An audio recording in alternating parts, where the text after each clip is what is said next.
Bonjour chers auditeurs, je suis Judikaël Onomo, élève ingénieur à l'école de génie chimique et des industries minérales de l'université de Ngaoundéré. Dans cette vidéo, je vais vous parler de l'informatique. Beaucoup vont se demander pourquoi je parle de l'informatique alors que je suis chimiste, mais à la fin, vous allez comprendre que l'informatique est la clé d'un monde, du développement dans ce monde, c'est-à-dire même si tu veux faire chimie, tu dois d'abord maîtriser l'informatique. Raison pour laquelle j'ai décidé de vous parler de certaines particularités en informatique. Je vais vous parler aujourd'hui du processeur et d'une mémoire particulière qu'on va appeler mémoire cache. Mais avant ça, je vais définir certains concepts de base en informatique. Raison pour laquelle nous allons d'abord voir la définition de l'informatique. On parle d'informatique. C'est quoi l'informatique? Nous allons définir l'informatique ici comme étant une science de traitement automatique et rationnel de l'information et de la communication. Vous avez vu, on a le mot science, on a le mot traitement automatique et on a rationnel.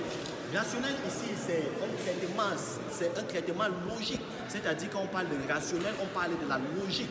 Donc c'est un traitement qui se fait avec une certaine logique. Maintenant, nous allons définir l'ordinateur. Quand vous parlez d'informatique, on doit utiliser des instruments. Et l'instrument principal ici, c'est l'ordinateur. C'est donc quoi l'ordinateur? Beaucoup pensent que l'ordinateur, c'est tout simplement cet ensemble constitué de l'écran, de l'unité centrale et de clavier. Non, ce n'est pas ça l'ordinateur. Nous allons définir que l'ordinateur est tout appareil électronique et programmable permettant de traiter automatiquement et rationnellement les informations. À l'exemple de votre smartphone, quand vous avez votre smartphone, vous pouvez traiter des informations d'une façon automatique et rationnelle, c'est-à-dire c'est un ordinateur. Maintenant, après avoir parlé de ces deux définitions, je vais vous parler des composantes d'un ordinateur.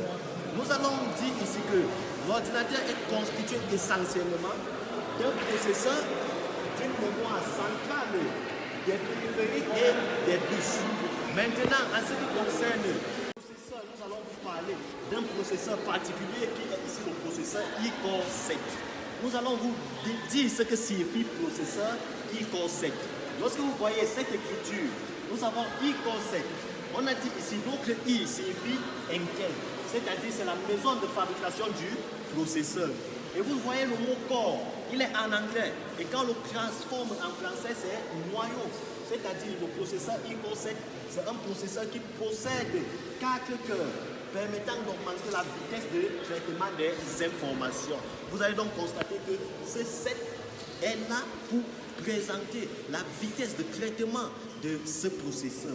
Maintenant donc, après avoir présenté le processeur, nous allons parler de la mémoire cache. Maintenant, parlant de la mémoire cache, nous allons d'abord définir ce que c'est que la mémoire cache.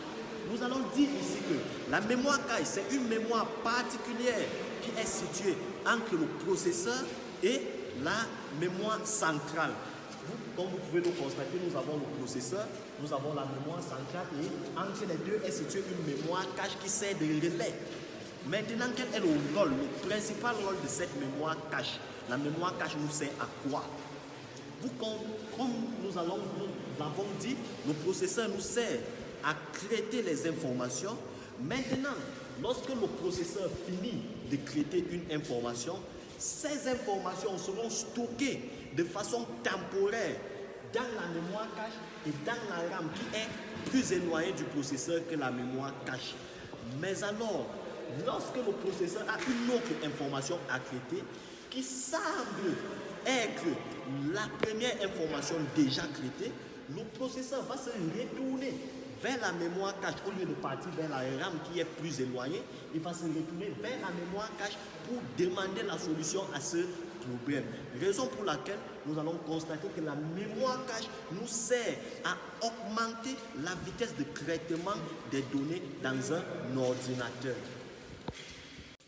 Parvenu au terme de notre vidéo, chers internautes, je vous remercie pour votre aimable attention et je vous promets d'autres vidéos mieux que ça. Mais avant ça, je vous demande sincèrement de liker, de commenter afin de nous donner les appréciations et de partager aussi afin de voir comment modifier, comment s'améliorer, car vous savez, chaque travail mérite des amendes afin d'évoluer. Bon, je vous en remercie.